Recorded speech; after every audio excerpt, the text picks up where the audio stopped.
This is an age of gods and monsters. I wish not for dominion, yet I cannot watch the common folk suffer.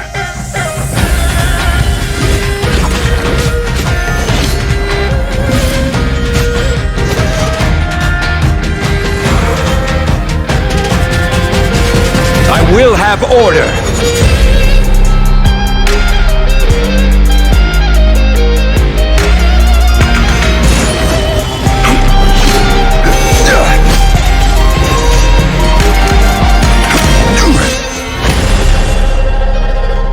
To cleanse the land and defend our safe harbor. That was the first contract in Liyue. And now, the final contract, too, has been set in stone.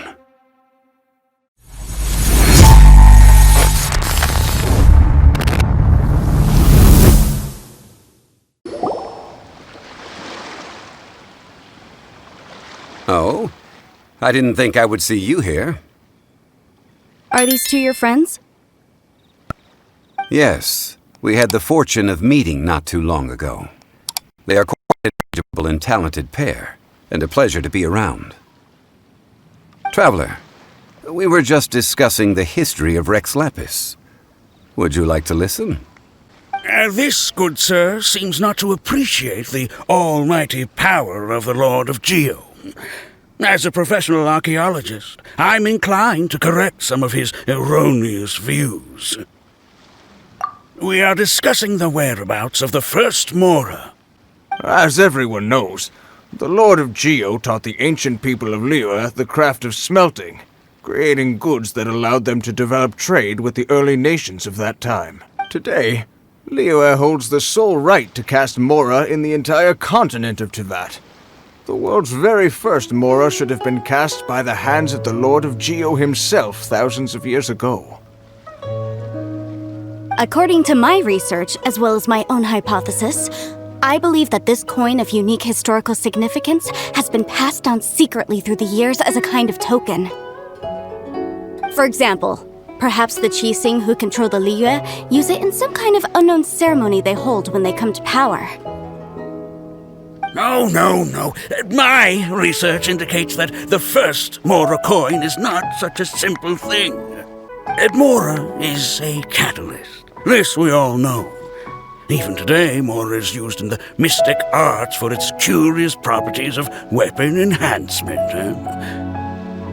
The world's first Mora would no doubt possess the strongest power. My next historical treatise will boldly expound on the newest findings from my intense decade-long research.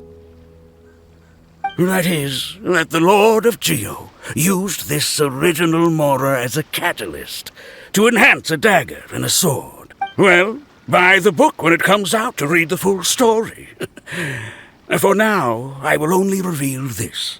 The one who finds the dagger shall become supreme in Liyue, and the one who finds the sword may be crowned Liyue's sovereign. I can't say I agree. Let us not speak of the authenticity of the dagger and sword first. But Mora and money came about simply because they are a convenient measure of a contract's value. Rex Lapis just meant for Mora to serve as a catalyst for people to exchange and trade. The world's first Mora is probably just an ordinary coin created by Rex Lapis. As for its fate, the same as all Mora, I suspect. It was simply spent somewhere.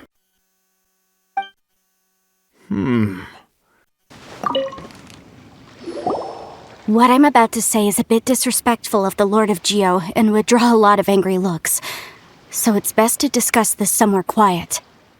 Your argument just now exhibited acuteness of speech and thought. Most importantly, you don't fall for the boasting and acting of the others. You remain objective. So I have a question for you. Perhaps you will answer differently from other scholars. Do you think that all the gods that the Geo Archon killed were evil? Let's not analyze it in terms of good versus evil. Rex Lapis placed great importance on the integrity of contracts. So any gods he killed Certainly must have broken some kind of contract. But when I was doing some research, I learned about the legend of the god of salt. The god of salt, Havria, was a very kind god, but she encountered Morax one day in battle. Morax used a rather underhanded trick to assassinate her. This bit of history is a long story. But you may not like the truth when you hear it. Don't worry, please tell me what you know. This event, I've already searched for answers for a long time. No, it's just... Where should I begin? Over here, Mr. Zhongli. I've been looking for you. So you're over here all this time. There's no need to overreact now. I'm simply an archaeological researcher from Snezhnaya. I'm not here for trouble. But this time, I registered with the Liyue Ministry of Civil Affairs. I could show you the official documentation if you want to see it. I will be conducting an archaeological survey here, the results of which will all be shared with the ministry. I heard that Wangsheng Funeral Parlor had a consultant named Zhongli, with immense knowledge of ancient history and archaeology. So I paid Wangsheng Funeral Parlor a handsome amount to hire Zhongli as my own consultant while I'm in town. So you mean to say that this is work for the Wangsheng Funeral Parlor, yes? Well, since it's work, I don't have a choice. A consultant of the Wangsheng Funeral Parlor must respect their duty. Of course you would be such a reasonable man. Well then, let's head out now, shall we? Wait, if you were studying archaeology, can I go too? I am also a scholar in this field, so I can help. That will give us a chance to continue the topic we were just discussing. Oh, and you should tag along too. This experience may be of help to you on your future adventures. It is a story from before the rise of the Seven. Although... Wait. This is an archaeological expedition, not a tour group. That's too many people. But this friend of mine has a treasure-finding talent, surpassed by no one. It will surely be of great help to us. Oh? What talent? If my friend espies a treasure chest, they will absolutely find a way to open it. Well, that is quite enticing. All right, then. Well, let's go. There's no time to waste. When the Overlord of the Vortex was crushed by the Jade Chamber recently, perhaps something of interest was washed ashore. An ancient artifact would be good. Traces of ancient activity would be great. But a piece of the god's limb would be even better. Who knows what surprises we may find.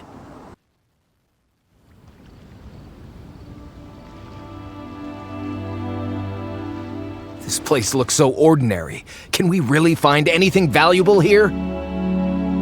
I don't mean the scenery, but rather that there should be something out of the ordinary.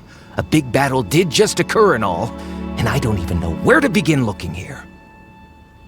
Guyun Stone Forest is actually the perfect place to be, if you wish to learn about the gods or the history of the Archon War. Legend has it that Rex Lapis threw spears made of large rock into the sea here, piercing and crushing the Overlord of the Vortex. After many years of wind erosion, those stone spears have turned into the unique rock formations we see now. What we see now is just the part of them that remains. The stone spears hurled by Rex Lapis all those years ago were much greater, both in number and in size. But due to the different angles they landed at, their large centers of mass, erosion by seawater, and years of gravity, many of them have been completely swallowed by the sea. So besides wind erosion, the initial collapsing of the stone spears also played a big part in the formation of Guyun Stone Forest. Well, a god able to fight one so powerful as Rex Lapis was certainly very strong in its own right. Indeed. This is where the value lies in research at Guyan Stone Forest. Most of the objects from that time were lost to the sea. But the gigantic waves created by the Overlord of the Vortex have given those sunken objects a chance to see the light of day again. So you're saying that if we look carefully, we'll be able to get very, very rich? I mean, rich with archaeological knowledge and historical value, yes? That's all I seek in life. Well, since we brought so many people, I think it would be best to split up and look. Okay then, I will go with my friend here. Although I have a smattering of knowledge in various disciplines, when it comes to archaeology, I can't compete with the expert here. Huh? Me? What's the matter? This is your profession. Why are you so surprised? I get it. I'll escort him then. Okay. If we find anything valuable or rare, let's meet on the shore opposite from here.